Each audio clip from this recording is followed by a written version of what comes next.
Hi అండి అందరికీ welcome to my channel. ఈరోజైతే నేను చింతకాయల్ని ఎలాగ సంవత్సరాల కొలది స్టోర్ చేసుకోవాలనో చూపిస్తానండి. మనకి ఇవి సీజనల్ వైజ్గా కదా దొరుకుతాయి. దొరికేటప్పుడే మనం ఇలా స్టోర్ చేసుకుంటే బాగుంటుందండి. నేనైతే ముందుగా చింత చెట్టు నుండి అయితే కాయలు కోసుకున్నాను.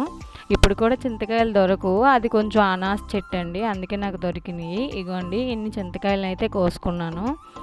నేనైతే మీకు వీడియో చూపించాలని ఈ వీడియో అయితే చేశానండి. అవి అలా వచ్చేసి వాటర్లో క్లీన్ చేసి నెక్స్ట్ క్లాత్తో అయితే నీట్గా తుడుచుకోవాలి. పైన చూడండి ఇలాగ కాడల్లా ఉన్నాయి కదా, ముందైతే ఆ కాడలను కట్ చేసి చింతకాయనైతే నిలువుగా కట్ చేసుకోవాలి లోనున్న పిక్కల్ని తీసేయడం కోసం అయితే.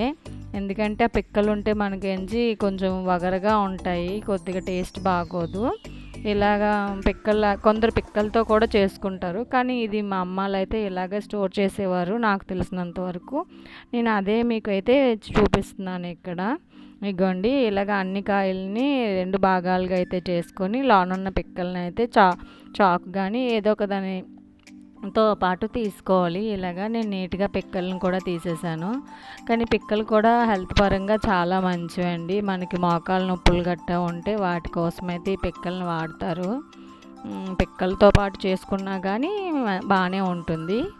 మీకు అలా నచ్చితే అలా కూడా చేసుకోవచ్చు. ఇగోండి ఇన్ని పిక్కల్ని అయితే తీసాను. ఇంకా తర్వాత ఒక రోట్లో నుంచి రుబ్బరోలు అండి, అది నా దగ్గర రోల్ లేక రుబ్బరోలు వేసుకున్నాను. అవి కట్ చేసినవి వేసి తర్వాత కొద్దిగా కల్లుప్పు వేసి మెత్తగా దంచుకోవాలి. చూడండి ఇలా దంచుకుంటే ఇంకా బాగుంటుంది. అంత మెత్తగా దంచుకుంటే అంత బాగుంటుంది. ఇదేంటంటే మనం సాల్ట్ వేయడం వల్ల అంటే అసలు పాడవద్దు, చాలా బాగుంటుంది. ఫ్రిడ్జ్లో కూడా పెట్టాల్సిన పని లేదు. ఇంకా ఉన్న ఎంతవరకు కట్ చేశానో అవన్నీ అయితే ఇలాగా నేను 3 టైమ్స్ వరకు వచ్చిందండి. అలా దంచేసి పక్కన పెట్టుకున్నాను.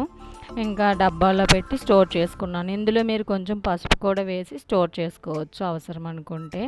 మీరు ఎవరైనా నా ఛానల్ ఫస్ట్ టైం చూస్తే ప్లీజ్ సబ్స్క్రైబ్ మై ఛానల్.